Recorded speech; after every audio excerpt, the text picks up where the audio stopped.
ముందుగా నిన్నటి కరెంట్ అఫైర్స్‌లోని చివరి ప్రశ్నకు సమాధానం చూద్దాం. ఎస్ఐఆర్ 2026లో భాగంగా ఓటర్ లిస్టును 100% డిజిటలైజ్ చేసిన మొదటి రాష్ట్రం ఏది? ఆన్సర్ వచ్చేసి రాజస్థాన్. ఇథియోపియాలో ప్రపంచ రికార్డు నెలకొల్పిన ప్రధాని మోడీ.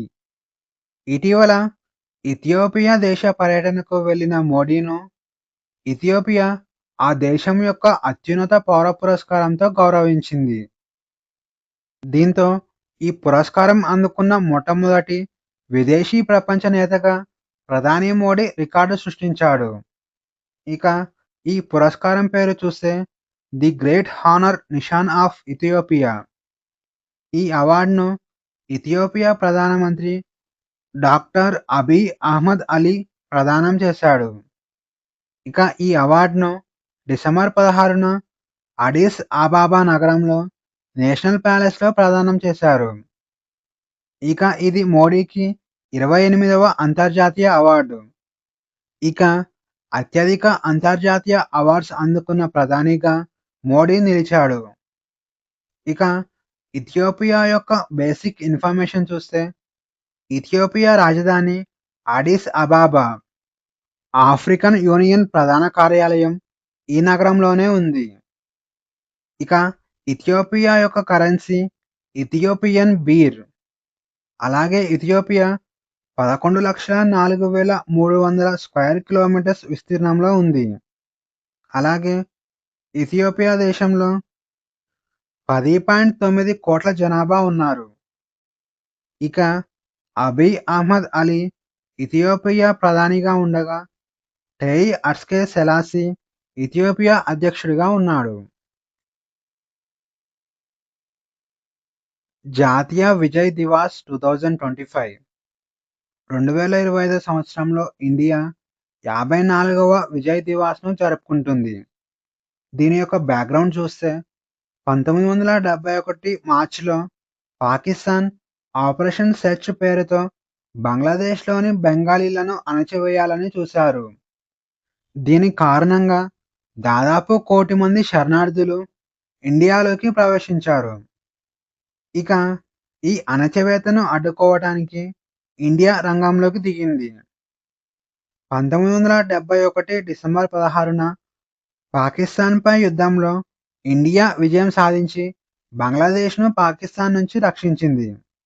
అలాగే 93,000 మంది పాకిస్తాన్ సైనికులు ఇండియా ముందు లొంగిపోయారు. ఆ తరువాత 1972 సిమ్లా ఒప్పందం ద్వారా ఈ సైనికులను విడుదల చేశారు. ఇక రెండవ ప్రపంచ యుద్ధం తరువాత ఈ స్థాయిలో మిలిటరీ సరెండర్స్ ఈ సమయంలోనే జరిగాయి. డిసెంబర్ 3న మొదలైన యుద్ధం దాదాపు 13 రోజుల పాటు సాగి డిసెంబర్ 16న ముగిసింది. ఇక ఈ యుద్ధ సమయంలో ఇండియా ప్రధానిగా ఇందిరాగాంధీ ఉన్నారు. అలాగే భారత army chief general Shyam Manekshaw ఉన్నారు. ఇక 54వ విజయ్ దివాస్ సందర్భంగా ప్రధాని మోడీ జాతీయ యుద్ధ చిహ్నం వద్ద నివాళులు అర్పించారు. 1971 సంవత్సరంలో భారత సైనికులు చూపించిన తెగువ భారతదేశ రక్షణలో ఆత్మనిర్భరత కోసం చేస్తున్న ప్రయత్నాలకు స్ఫూర్తినిస్తుందని తెలిపారు. ప్రపంచంలోనే అతిపెద్ద మెస్సీ విగ్రహం. ఫుట్బాల్ లెజెండరీ ఆటగాడు లియోనెల్ మెస్సీ గౌరవార్థం అతని విగ్రహాన్ని కోల్కతాలోని లేక్ టౌన్లో గల శ్రీ భూమి స్పోర్టింగ్ క్లబ్లో ఏర్పాటు చేశారు. ఈ విగ్రహం దాదాపు 70 అడుగుల ఎత్తు ఉంటుంది. ఇది ప్రపంచంలోనే ఎత్తైన మెస్సీ విగ్రహం కావడం విశేషం.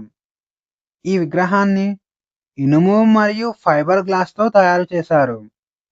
ఈ విగ్రహాన్ని డిసెంబర్ 13న మెస్సీ వర్చువల్‌గా ఆవిష్కరించాడు. ఈ విగ్రహాన్ని మోంటీ పాల్ అనే శిల్పకారుడు తన 45 మంది బృందంతో కలిసి రూపొందించాడు. ఈ విగ్రహాన్ని కేవలం 40 రోజుల్లోనే పూర్తి చేయడం విశేషం. ఇక మెస్సీ గోట్ ఇండియా 2025 పేరుతో కోల్కతా, హైదరాబాద్, ముంబై మరియు ఢిల్లీ నగరాలను సందర్శించాడు. ఇండియాలో తొలి హైడ్రోజన్ నౌక ప్రారంభం. ఇండియాలో స్వదేశీ పరిజ్ఞానంతో తయారైన తొలి హైడ్రోజన్ ఫ్యూయల్ నౌక అందుబాటులోకి వచ్చింది. వారణాసిలోని నమో ఘాట్లో కేంద్ర మంత్రి సర్బానంద సోనోవాల్ దీనిని ప్రారంభించారు. ఈ ప్రారంభ కార్యక్రమం డిసెంబర్ 11న జరిగింది. ఇక ఈ నౌకను కొచ్చి షిప్యార్డ్ లిమిటెడ్ తయారు చేసింది. ఇక ఈ నౌకలో ఒకసారి హైడ్రోజన్ నింపితే 8 గంటల పాటు నౌక నడుస్తుంది. ఇక ఈ నౌక 24 మీటర్ల పొడవు ఉంటుంది. అలాగే ఈ నౌకలో పూర్తిగా ఎయిర్ కండిషన్డ్ ప్యాసింజర్ క్యాబిన్ ఉంటుంది. ఇందులో 50 మంది ప్రయాణించవచ్చు. ఇక ఈ నౌక గంటకు 6.5 నాట్ల వేగం అనగా 12 కిలోమీటర్ల వేగంతో ప్రయాణిస్తుంది. ఇక ఈ నౌక మొదటగా నమో ఘాట్ నుంచి లలిత ఘాట్ వరకు 5 కిలోమీటర్ల దూరం ప్రయాణించింది. ఎంజీ నరేగా పథకం పేరు మార్పు. మహాత్మా గాంధీ జాతీయ గ్రామీణ ఉపాధి హామీ పథకం పేరును పూజ్య బాపు గ్రామీణ రోజ్గార్ యోజనగా మార్చేందుకు కేంద్రం నిర్ణయించింది. ఈ నిర్ణయాన్ని డిసెంబర్ 12న కేంద్ర మంత్రివర్గం అధికారికంగా ఆమోదించింది. అయితే ఇక్కడ ఈ పథకంలో మహాత్మా గాంధీ పేరును తీయలేదు. కొత్త పేరులో పూజ్య బాపు అనేది గాంధీజీని సూచిస్తుందని కేంద్ర మంత్రివర్గం తెలిపింది. ఇక 2005 ఆగస్టు 25న జాతీయ గ్రామీణ ఉపాధి హామీ పథకం పేరుతో ఈ పథకాన్ని ప్రారంభించారు. ఆ తరువాత 2009 సంవత్సరంలో మహాత్మా గాంధీ జాతీయ గ్రామీణ ఉపాధి హామీ పథకంగా పేరు మార్చారు. కాగా 2025 డిసెంబర్ 12న పూజ్య బాపు గ్రామీణ రోజ్గార్ యోజనగా మరొకసారి పేరును మార్చారు. ఇక దీంతో పాటు ఈ పథకం యొక్క కనీస వేతనాన్ని 240 రూపాయలకు పెంచారు. అలాగే ఉపాధి హామీ పని దినాల గడువును 100 నుంచి 125 రోజులకు పెంచింది. ఇక ఈ పథకానికి మొత్తం 1.51 లక్షల కోట్లను కేటాయించారు. ఇందులో 95,600 కోట్లు కేంద్రం భరించగా మిగిలిన డబ్బును ఆయా రాష్ట్రాలు భరిస్తాయి. ఇక ఈ పథకం గ్రామీణాభివృద్ధి మంత్రిత్వ శాఖ ఆధ్వర్యంలో పనిచేస్తుంది. జనాభా లెక్కల నిర్వహణకు కేంద్ర ప్రభుత్వం ఆమోదం. ప్రధాని మోడీ అధ్యక్షతన జరిగిన కేంద్ర మంత్రివర్గ సమావేశంలో 2027 సంవత్సరంలో జనాభా లెక్కలు నిర్వహించేందుకు కేంద్ర మంత్రివర్గం ఆమోదం తెలిపింది.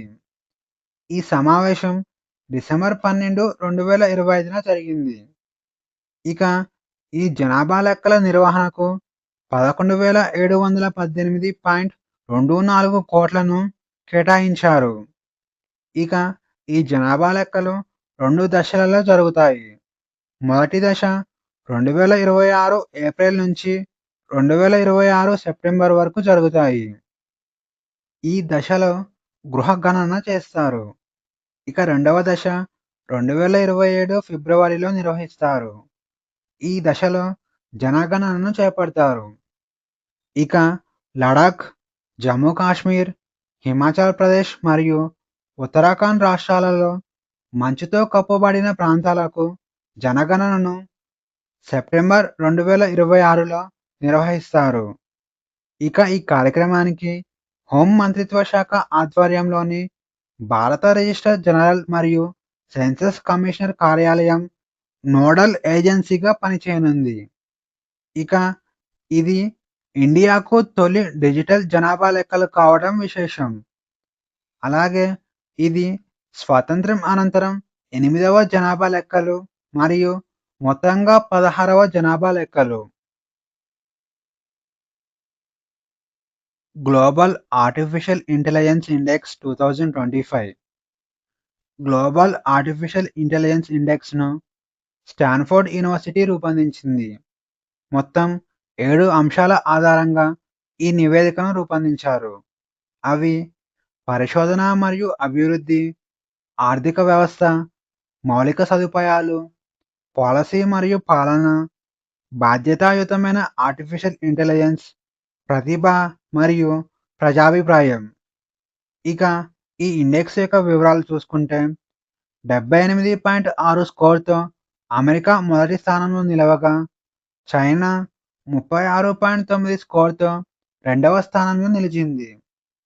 ఇక 2024 సంవత్సరానికి గాను ఇండియా మూడవ స్థానంలో నిలిచింది. 2023 సంవత్సరంలో ఇండియా ఏడవ స్థానంలో ఉండేది. ఇక 17.24 స్కోర్‌తో సౌత్ కొరియా నాలుగవ స్థానంలో నిలవగా, 16.64 స్కోర్‌తో యునైటెడ్ కింగ్డమ్ ఐదవ స్థానంలో నిలిచింది. స్క్వాష్ వరల్డ్ కప్‌లో చరిత్ర సృష్టించిన ఇండియా. స్క్వాష్ వరల్డ్ కప్‌లో ఇండియా చరిత్ర సృష్టించింది. ఈ టోర్నీలో ఇండియా తన మొట్టమొదటి వరల్డ్ కప్‌ను సొంతం చేసుకుంది. ఫైనల్ మ్యాచ్‌లో హాంకాంగ్‌పై 3-0 తేడాతో ఇండియా విజయం సాధించింది. ఇక గత వరల్డ్ కప్ 2023 సంవత్సరంలో ఇండియా కాంస్యం మాత్రమే గెలుచుకుంది. ఇక స్క్వాష్ వరల్డ్ కప్‌లో ఇండియా తరపున బరిలోకి దిగిన ఆటగాళ్ల పేర్లు చూస్తే జోష్నా చిన్నప్ప, అభయ్ సింగ్, అనహత్ సింగ్ మరియు సెంథిల్ కుమార్. ఇక స్క్వాష్ వరల్డ్ కప్ గురించి చూస్తే స్క్వాష్ వరల్డ్ కప్‌ను ఇండియా మూడవసారి ఆతిథ్యం ఇచ్చింది. గతంలో ఇండియా 2011 మరియు 2023 సంవత్సరంలో స్క్వాష్ వరల్డ్ కప్‌కు ఆతిథ్యం ఇచ్చింది. ఇక ఈ వరల్డ్ కప్ డిసెంబర్ 10 నుంచి డిసెంబర్ 14 వరకు చెన్నైలోని ఎస్‌డిఏటి స్టేడియంలో జరిగింది. ఈ వరల్డ్ కప్‌లో ఇండియా డిఫెండింగ్ ఛాంపియన్ ఈజిప్ట్‌తో పాటు 12 దేశాలు పాల్గొన్నాయి. ఇక ఈ పోటీలను వరల్డ్ స్క్వాష్ ఫెడరేషన్ మరియు squash rackets federation of India నిర్వహిస్తున్నాయి. స్క్వాష్ పోటీలలో టీమ్‌కు నలుగురు సభ్యులు ఉంటారు. ఇది మిశ్రమ జట్టు టోర్నీ. అనగా ఒక టీమ్‌లో ఇద్దరు పురుషులు మరియు ఇద్దరు మహిళలు ఉంటారు. పుతిన్ భారతదేశ పర్యటన మరియు ఒప్పందాలు. 23వ ఇండియా రష్యా వార్షిక శిఖరాగ్ర సమావేశం డిసెంబర్ 5న జరిగింది. ఈ సమావేశం కోసం వ్లాదిమిర్ పుతిన్ భారతదేశ పర్యటనకు వచ్చాడు. ఈ సమావేశాన్ని న్యూఢిల్లీలోని హైదరాబాద్ హౌస్‌లో నిర్వహించారు. ఇక ఈ సమావేశం యొక్క థీమ్ వచ్చేసి ప్రత్యేక మరియు విశేష వ్యూహాత్మక భాగస్వామ్యాన్ని మరింత బలోపేతం చేయడం. ఇక ఈ సమావేశంలో ప్రధానంగా 3 ఒప్పందాలు జరిగాయి. ఇవి ఎగ్జామ్ పాయింట్ ఆఫ్ వ్యూలో చాలా ఇంపార్టెంట్. అందులో మొదటిది రెలోస్. రెలోస్ అనగా reciprocal exchange of logistics support. ఈ ఒప్పందంపై ఇరు దేశాలు సంతకం చేశాయి. ఈ ఒప్పందం ప్రకారం భారత నావికాదళం మరియు రష్యన్ నావికాదళం ఇంధనం నింపుకోవడానికి మరియు సరఫరా కోసం ఒకరి ఓడరేవులను మరొకరు ఉపయోగించుకోవచ్చు. ఇక రెండవ ఒప్పందం 2030 సంవత్సరం నాటికి 100 బిలియన్ల వాణిజ్యం జరిగేలా ఒప్పందం చేసుకున్నారు. ఇప్పటికే ఇండియా, రష్యా మధ్య 66 బిలియన్ల వాణిజ్యం జరుగుతుంది. దీనిని 2030 సంవత్సరం నాటికి 100 బిలియన్లకు పెంచాలని ఒప్పందం చేసుకున్నారు. ఇక మూడవది కొత్త అణు విద్యుత్ ప్లాంట్ సైట్. రష్యా రూపొందించిన రియాక్టర్ల కోసం ఇండియా స్థలాన్ని కేటాయిస్తుందని ఒప్పుకుంది. చిన్న మాడ్యులర్ రియాక్టర్లను అభివృద్ధికి సహకారం అందించడానికి అవగాహన ఒప్పందంపై సంతకం చేశారు. ఇక వీటితో పాటు కార్మిక, ఆరోగ్యం, షిప్పింగ్, మీడియా, వాణిజ్యం వంటి రంగాలలో 12కు పైగా అవగాహన ఒప్పందాలు కుదిరాయి. ఇక ఈ పర్యటనలో భాగంగా రష్యా ఇంటర్నేషనల్ బిగ్ క్యాట్ అలయన్స్‌లో చేరింది. దీంతో ఈ అలయన్స్‌లో అధికారికంగా చేరిన 19వ దేశంగా రష్యా నిలిచింది. ఇక ఈరోజు క్వెషన్స్ వచ్చేసి ప్రపంచ మానవ హక్కుల దినోత్సవంను ప్రతి సంవత్సరం ఏ రోజున జరుపుకుంటారు? A December 8, B December 9, C December 10, D December 11. Answer వచ్చేసి ఆప్షన్ సి డిసెంబర్ 10. ఇటీవల టీనేజర్లకు సోషల్ మీడియాపై నిషేధం విధించిన దేశం ఏది? A Australia, B Brazil, C China, D Denmark.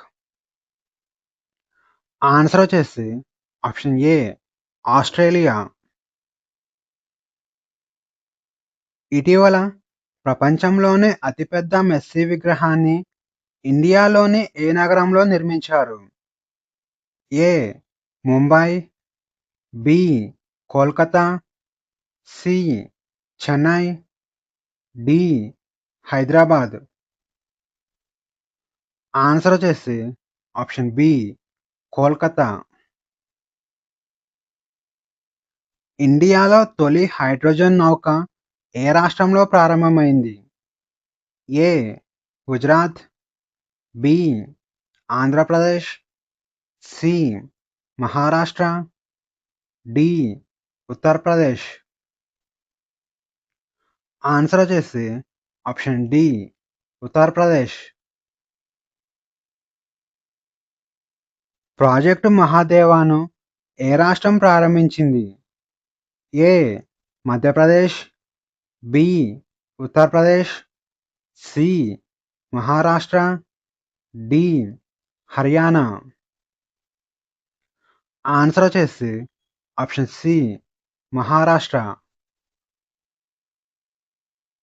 ఆధునిక భారతదేశ నిర్మాతగా ఎవరిని పరిగణిస్తారు? A MG Ranade, B Mahatma Gandhi, C Keshav Chandra Sen, D Raja Rammohan Roy. Answer వచ్చేసి ఆప్షన్ డి రాజా రామ్మోహన్ రాయ్. రాజా రామ్మోహన్ రాయ్ ఆధునిక భారతదేశ నిర్మాత అని పిలువబడ్డాడు. భారతదేశంలో పాశ్చాత్య విద్య మరియు ఆంగ్ల భాషను ప్రవేశపెట్టడంలో ఆయన ముఖ్య పాత్ర పోషించాడు. ఇక రాజా రామ్మోహన్ రాయ్ బ్రహ్మ సమాజ్ను స్థాపించాడు. అలాగే ఇతను ఒక సామాజిక సంస్కర్త. కింది వాటిలో మహాత్మా గాంధీ రచించిన పుస్తకం ఏది? ఏ జీవిత హిందూ దృక్పథం, బి హిందూ స్వరాజ్, సి భారతదేశ ఆవిష్కరణ, డి నా నిజం. ఆన్సర్ వచ్చేసి ఆప్షన్ బి హిందూ స్వరాజ్. హిందూ స్వరాజ్ లేదా ఇండియన్ హోమ్ రూల్ అనేది గాంధీజీ 1909 సంవత్సరంలో లండన్ నుంచి దక్షిణాఫ్రికాకు ప్రయాణిస్తున్నప్పుడు తన మాతృభాష అయిన గుజరాతీలో రాసిన పుస్తకం. ఇక 1910 సంవత్సరంలో దేశద్రోహ వ్యాఖ్యల కారణంగా బ్రిటిష్ వారు దీనిని నిషేధించారు. కింది వారిలో ఆంగ్లంలో మొదటి భారతీయ కవితా రచయిత ఎవరు? A Kashi Prasad Ghosh, B Ramchandra Vidyavagish, C Krishnamohan Banerjee, D Hariharanand. Answer వచ్చేసి ఆప్షన్ ఏ కాశీ ప్రసాద్ ఘోష్. కాశీ ప్రసాద్ ఘోష్ రాసిన ఆంగ్లంలో మొదటి భారతీయ కవితా రచన the Shair and other poems. ఈ రచనను 1830 సంవత్సరంలో ప్రచురించారు. కింది వాటిలో లండన్లో రెండవ రౌండ్ టేబుల్ సమావేశం జరిగిన ప్రదేశం ఏది? A Saint James Palace, B Kingsley Palace, C Buckingham Palace, D 10th Downing Street. Answer వచ్చేసి option A Saint James Palace. రెండవ రౌండ్ టేబుల్ సమావేశం 1931 సంవత్సరంలో సెప్టెంబర్ నుంచి డిసెంబర్ మధ్యలో లండన్లో జరిగింది. ఈ సమావేశానికి గాంధీజీ కాంగ్రెస్ ప్రతినిధిగా హాజరయ్యారు. 1857 తిరుగుబాటు సమయంలో బేగం హజ్రత్ మహల్ కింది వాటిలో ఏ ప్రదేశం నుంచి తిరుగుబాటుకు నాయకత్వం వహించారు? A. Benares, B. Lucknow, C. Kanpur, D. Delhi. Answer వచ్చేసి ఆప్షన్ బి లక్నో. 1857 తిరుగుబాటు ముఖ్య నాయకులు మరియు సంబంధిత ప్రదేశాలు చూస్తే ఢిల్లీకి రెండవ బహదూర్ షా నాయకత్వం వహించాడు. అలాగే జనరల్ బఖ్త్ ఖాన్ ముఖ్య పాత్ర పోషించాడు. ఇక కాన్పూర్ నుంచి నానాసాహెబ్, తాంతియా తోపే, రావు సాహెబ్, అజీముల్లా ఖాన్ పాల్గొన్నారు. ఇక లక్నో నుంచి బేగం హజ్రత్ మహల్, బిర్జిస్ కాదిర్ మరియు అహ్మదుల్లా పాల్గొన్నారు. Question of the day. National comprehensive cancer నెట్వర్క్కు కొత్త చీఫ్ మెడికల్ ఆఫీసర్గా ఎవరు నియమితులయ్యారు? ఈ ప్రశ్నకు సమాధానం తెలిస్తే కామెంట్లో తెలియజేయండి. ఈ వీడియోలోని కంటెంట్ మీకు నచ్చినట్లయితే లైక్ చేయండి, షేర్ చేయండి, అలాగే సబ్స్క్రైబ్ చేసుకోవడం మర్చిపోకండి.